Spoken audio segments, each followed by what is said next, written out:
DocTalk is brought to you by Merck Animal Health, the science of healthier animals.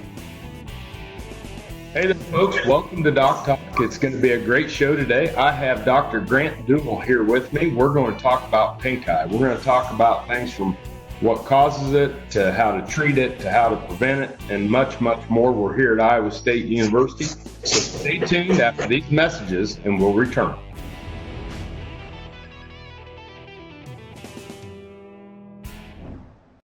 Kansas Farm Bureau has served farm families and rural Kansas for more than 100 years, and we're pleased to offer new healthcare coverage choices for Kansans in 2020 through Kansas Farm Bureau health plans. No matter what stage of life you're in, we'll have options that fit your lifestyle. Plus, our network of providers is one of the largest available throughout the state of Kansas and beyond.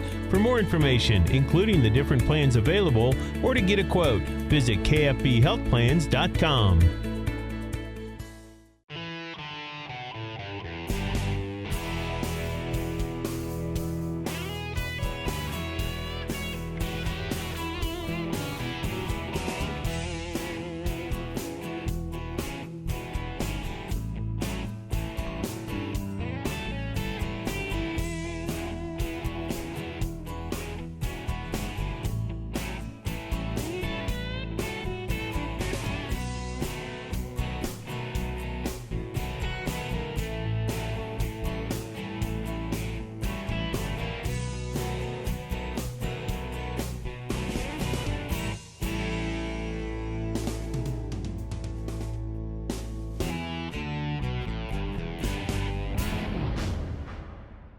This segment is brought to you by the Beef Quality Assurance Program and the Kansas Beef Council, improving animal care and beef safety for more than 20 years.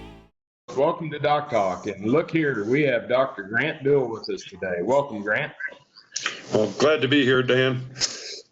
It's fun to have Dr. Duwell here on the show. We're both in Ames, Iowa at Iowa State University, but we are still social distancing, at least for a couple more weeks till our governor raises the green flag and says go, like NASCAR restart. But Grant, tell us a little bit about what you do here at Iowa State. Well, as a beef extension veterinarian, I spend most of my time helping, particularly here in Iowa, as far as getting them information about different things that are going on health-wise, primarily. So have various programs that we do. Do a little bit of research as well, mostly on infectious disease and some animal behavior, animal welfare type stuff. So try to keep my hands busy on what's important for the beef industry. Well, folks, you don't have to worry about him staying busy. He's everywhere all the time and has been just a phenomenal veterinarian in across the United States, putting on different symposiums and working with cattle in Iowa, Nebraska, and Kansas, and great wealth of information. And today we're going to talk about pinkeye. And so to kind of get us started, Grant, what are some of the things that kind of, stick out to you as far as initial conversations about pinkeye? Well, I mean, pinkeye seems like a simple disease, and that's how we typically learn about it in our education. Is that's a really simple disease, and fairly simple to treat, but in reality, it's a lot more complex than that, and I don't think a lot of us have really understood that very well, just because we've kind of been educated that it's a simple process, but it's really not. So I think there's a lot of misunderstanding or confusion about it. A lot of different bacteria and other things that cause it, and so we tend to think of that a simple name like pinkeye is an easy disease, but it's really not. It can be pretty challenging to control in a beef cattle operation.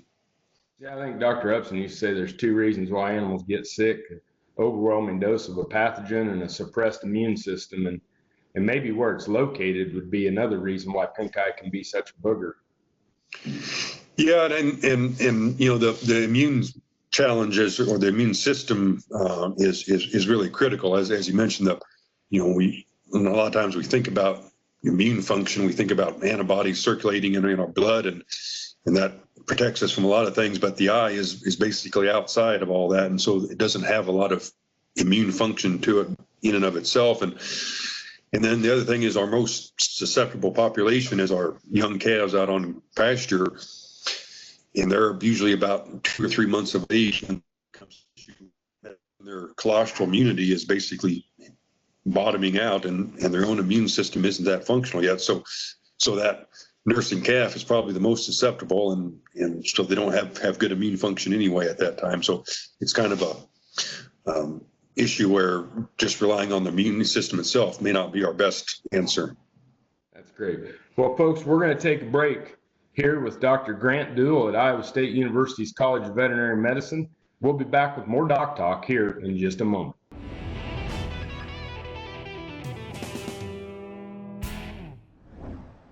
Hey folks, Dr. Dan here. Welcome to Cattle First, as sponsored by Boehringer Ingelheim Vet Medica. And the term today, biosecurity. Biosecurity is security. It's like having a bouncer that keeps pathogens out and keeps disease out of your herd. One of the best tools you can use for biosecurity is a proper vaccination program, and work with your veterinarian on that. The second one is introduction of new animals. And when we bring new animals on the farm, making sure that if there's a disease that is important that we test for, that we have that done prior to bringing them on the premise. And if they haven't been, then we have a place to quarantine them until we can get the diagnostics back, I think is vitally important. Talking to your neighbors as cattle lean across the fence and communicate with each other, making sure that you have a community-wide biosecurity plan and vaccination plan, vitally important. Keep the disease out, be the bouncer.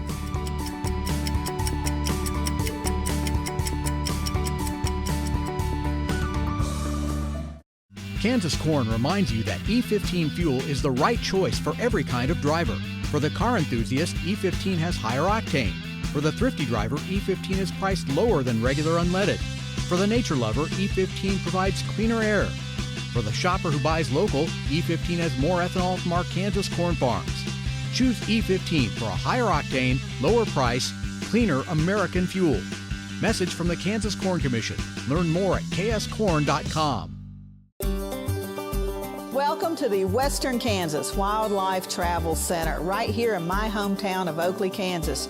We're the front door of Western Kansas, located on 3 main highways, I-70, US 83, and US 40. And all those roads lead to history, beautiful scenery, and adventure, no matter which direction you go. We now have an IHOP. That brand that you've trusted up and down the road in all your travels is staffed with local folks, real people, just like you and me, and we're waiting on you to join us. So for fun, adventure, fuel up, fuel your body, and let's have some fun.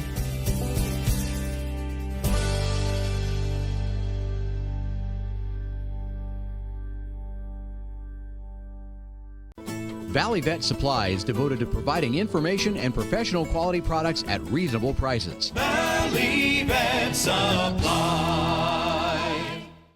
This segment is brought to you by the Beef Quality Assurance Program and the Kansas Beef Council, improving animal care and beef safety for more than 20 years. Hey folks, welcome back to Doc Talk. Dr. Dan Thompson here with Dr. Grant Duwell. We're at Iowa State University, where Dr. Duwell is the beef extension veterinarian for the state of Iowa and beyond. And I'm now on faculty here at Iowa State as the department chair of animal science. So getting vet med and animal science together makes a lot of sense. And having Dr. Duwell here on the show is just a pleasure. So Dr. Duwell, let's talk a little bit about clinical signs, or what we see as far as pink eye in cattle. Yeah. So a lot of times we may miss the initial clinical signs because it can be pretty mild. And basically, anytime we get a challenge, whether it's an infection or a scrape or any type of injury to that eye starts to tear a lot, and that can overwhelm the normal drainage system. And so we'll start seeing some tears running down the face, and it can be pretty mild to start with. So it can sometimes be easy to miss. But once that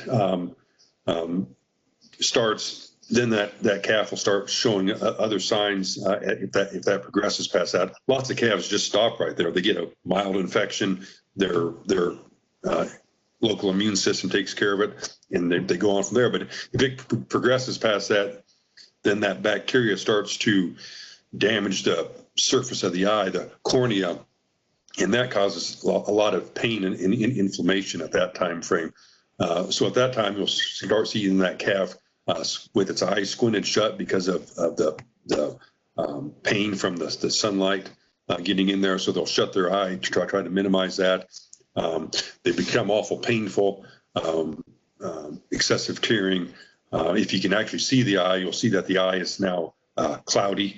You may see the ulcer starting to begin as that cornea surface is starting to be eroded, and so you can see some changes there. So the other thing you may notice is because these calves are so painful, they're not out doing what they normally do. They're going to be, laying down. They're typically don't nurse as much, and so you may see that the cow's bagged up a little bit. You may see that they're staying in the shade under the trees or in a shed or something like that, and not coming out and being a normal calf like you would normally expect. Yeah, it's maybe it's a little bit like respiratory disease. The sooner we catch them, the easier it will be to treat them. And we'll talk about treatments more. But if we don't get them treated, these can become pretty ulcerative and damaging permanently to the eye, can't they? Yeah, if that's allowed to progress, we'll see. The cornea can respond. It can heal. If they've had a severe ulcer on that surface, then when that heals, it's probably going to leave a scar. And so, a lot of times you may see an older calf that's got an old scar on its cornea, and so that's indicated that they've had a pink eye infection in the past. If they're really severe, then we can actually lose that eye.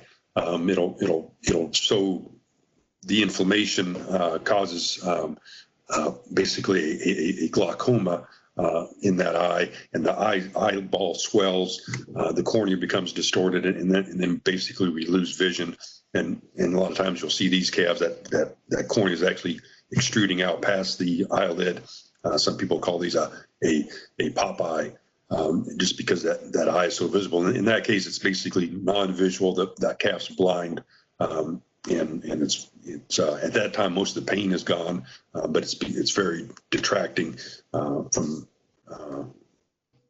visually when you see that calf. Well, that's a great lead in, folks, to get us ready for treatments. So let us take a commercial break, and we come back more with Dr. Grant Duwell here at Iowa State on Pinkeye.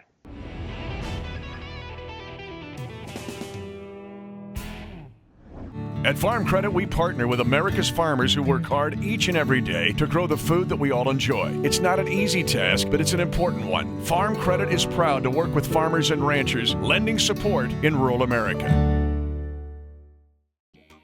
The Kansas Wheat Innovation Center in Manhattan is rediscovering ways to get improved varieties and new genetics in the hands of farmers faster. Grower-led and checkoff-funded research initiatives are bringing about positive change. This grassroots leadership provides a strong voice in Topeka and Washington, D.C. Now is the time to partner with Kansas Wheat in moving wheat forward. Kansas Wheat Commission and Kansas Association of Wheat Growers.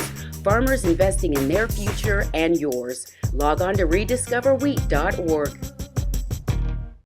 Sure Crop Fertilizers was started by my father, Don Sherman, and my mother, Shirley Sherman. Family business that started in the 80s. We predominantly focus on plant nutrients and what we can do to give growers better responses with the fertilizer dollars that they do, and what we can do to make those things work better for the grower. We're based out of Seneca, Kansas. We work with growers in their soil analysis to figure out what they need, and then we can put those in a blend that gives them the best results, and so that we can deliver that direct to their farm so that they have those nutrients where they need them, when they need them, and so that they can apply them in a manner that's very efficient to them and works well in their planting systems and what they're doing. Sure Crop Fertilizers has been around for a long time. We always say we're big enough to take care of everything you need, but we're small enough to do it quickly. You can get a hold of us at 1-800-635-4743. Our website is surecropfertilizers.com, and you can always email me at Corey@surecropfertilizers.com, and with any questions you have, and we're glad to answer and work with you. Hi, Highways 40, 83, and I-70 come together right here in Oakley. Roads that lead to businesses, to magnificent rock formations, to scenic vistas, to places where legends were made. Roads that lead us home. Discover Oakley, the gateway to Western Kansas. This segment is brought to you by the Beef Quality Assurance Program and the Kansas Beef Council, improving animal care and beef safety for more than 20 years. Hey, folks. Welcome back to DocTalk. Dr. Dan Thompson here with Dr. Grant Duwell. We're at Iowa State University, where Dr. Duwell is the beef extension veterinarian here for the state of Iowa and beyond. A member of the Academy of Veterinary Consultants, the American Association of Bovine Practitioners, and much more. And Dr. Duwell and I have known each other for decades, so it's an honor and a privilege to get to work with you, Grant, on a day-to-day basis. But let's talk about treatment and Pinkeye. This is something that I think a lot of people are interested in. Yeah, so I mean, if we catch a calf with Pinkeye early enough, then they're usually pretty responsive to the therapy, which generally includes an antibiotic because it's typically a bacterial infection. Then antibiotics are very successful. Most commonly something like oxytetracycline is used, but there are and for most mild cases that's probably sufficient. In some more advanced cases, we may have some need something different, and there's various other antibiotics that are approved to treat Pinkeye, but generally, basic antibiotics are usually pretty successful if we can catch them early enough. Because of the pain associated with these, a lot of us are recommending using some sort of a non-steroidal anti-inflammatory just to help that calf get through the pain now. So you can use some of those products that you can get from your the veterinarian can have prescribed those for you. Helps that calf just weather pain of that. If anybody's ever had an eye problem, they know how painful that is, and that can sure help. If it's a severe case, then we start thinking about covering that eye. So if it's just a mild case, then usually just antibiotics and a non-steroidal is sufficient. In the severe cases, we like to give some more protection, and that can be, there are patches you can buy or make that cover that eye that basically just glue on over the eye. That helps protect that eye from the sun, so that's less painful for them, as well as any other, because of all the tearing and stuff, the flies are bothering it more, and so that can cause more problems. So if we can get that protected, that helps. We can also suture those eyelids closed, particularly on a more severe case or a case where the patches aren't staying on. That glue sometimes doesn't stay on very well. So we can go in and surgically basically suture those shut, and that provides a longer lasting protection of those eyes. And in a lot of cases, that's probably the best thing. On severe cases, we can use that to keep that eye protected. So when we look at these, obviously, we talked a little bit about, like anything, whether it's foot rot or BRD, the earlier we treat, the better the chance of these animals healing from this. But when we look at this, when would you recommend someone gets a vet involved?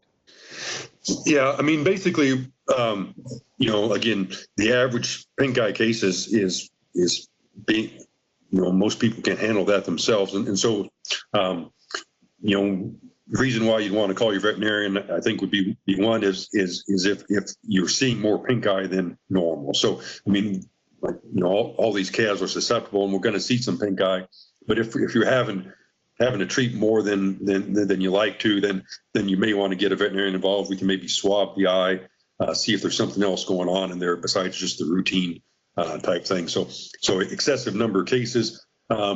If you've been having some problems with Pinkeye and you've been using your standard treatment and that's not seeming to clear it up as fast as it should, again, maybe we need to look at, maybe there's some different bacteria in there, maybe we're getting some resistance to what the antibiotics you've been using are.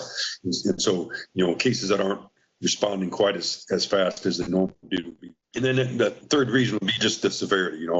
If you've perhaps missed it, you weren't able to check your cows out on pasture for a day or two, and you've got one that's kind of gotten out of hand, then a veterinarian, those are the ones that would probably want to suture that eye closed. And so contacting your veterinarian on those severe cases would be advantageous. You bet. Well, we appreciate it. We're going to take a break. We're going to come back. We'll do a wrap up on prevention with Dr. Grant Duwell.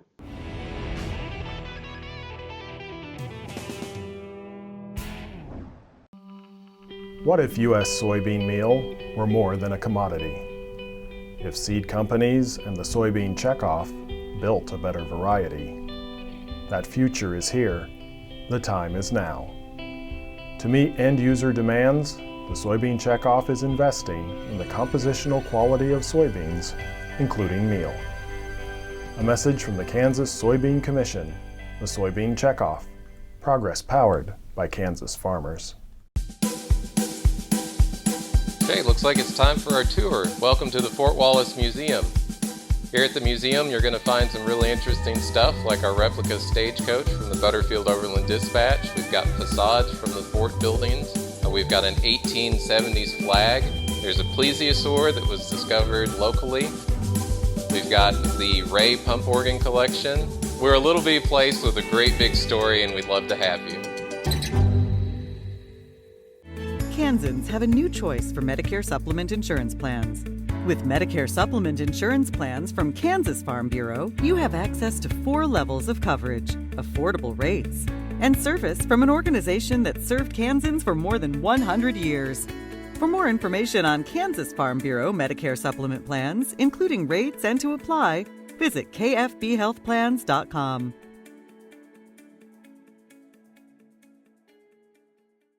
In 1821, a trade route was opened from Missouri in the United States across prairies and mountains to Mexico. In 2021, we will mark 200 years of epic conflicts and grand adventures, larger-than-life personalities, and sweeping landscapes.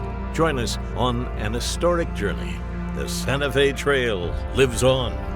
Find us on social media or santafetrail.org. Valley Vet Supply is devoted to providing information and professional quality products at reasonable prices. Valley Vet Supply. This segment is brought to you by the Beef Quality Assurance Program and the Kansas Beef Council, improving animal care and beef safety for more than 20 years. Hey folks, welcome back to DocTalk. Dr. Dan Thompson here with Dr. Grant Duwell. He is the beef extension veterinarian for Iowa State University and a friend and a colleague, and we're lucky to have him here on the show. We're talking about Pinkeye, and Dr. Grant, what are some of the things that we can do to prevent Pinkeye? Well, one thing that generally we always talk about is some sort of a vaccination program, and that's, can be an important step, but may not be sufficient in all cases. Again, as we kind of mentioned earlier on, that outside of that eye is pretty isolated from the central immune system. And so sometimes vaccination alone isn't sufficient to protect these calves, but it can be beneficial. So that would be one thing that you can may want to consider. But otherwise, we need to think about what else is causing Pinkeye. And so we tend to focus on the bacteria because we think it's pretty simple, but basically the bacteria themselves don't always cause the disease.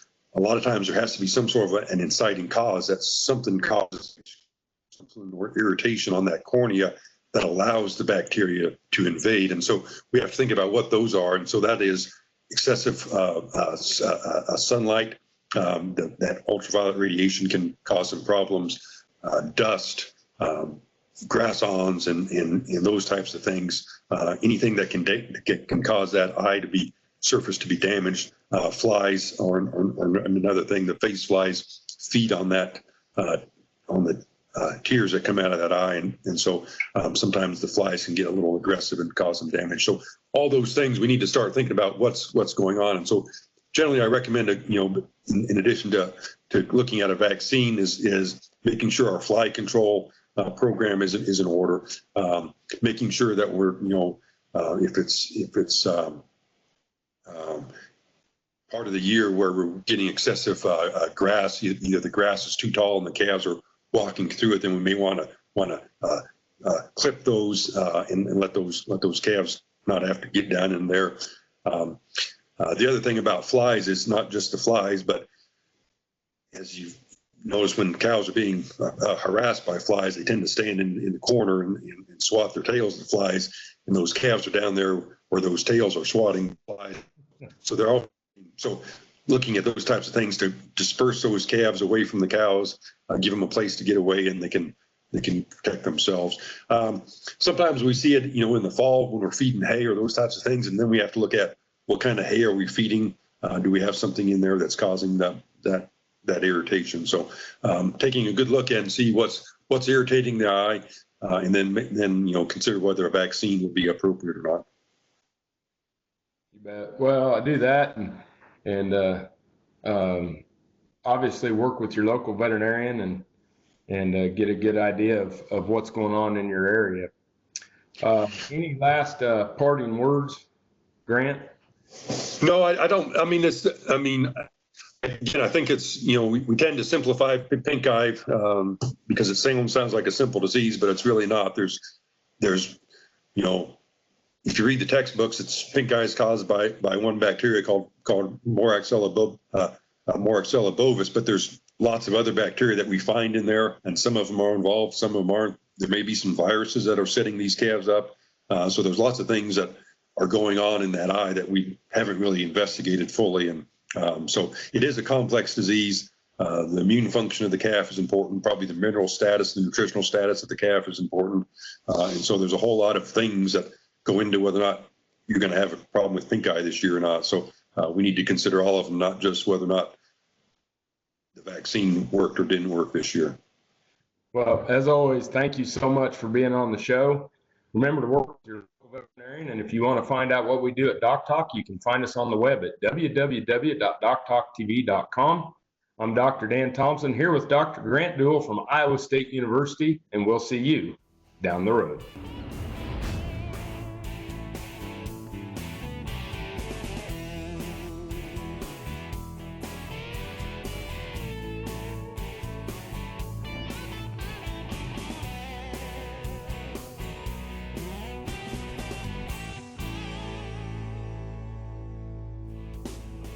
DocTalk is brought to you by Merck Animal Health, the science of healthier animals. Kansas Farm Bureau has served farm families in rural Kansas for more than 100 years. We're pleased to offer new healthcare coverage choices for Kansans in 2020 through Kansas Farm Bureau health plans. No matter what stage of life you're in, we'll have options that fit your lifestyle. Plus, our network of providers is one of the largest available throughout the state of Kansas and beyond. For more information, including the different plans available, or to get a quote, visit kfbhealthplans.com.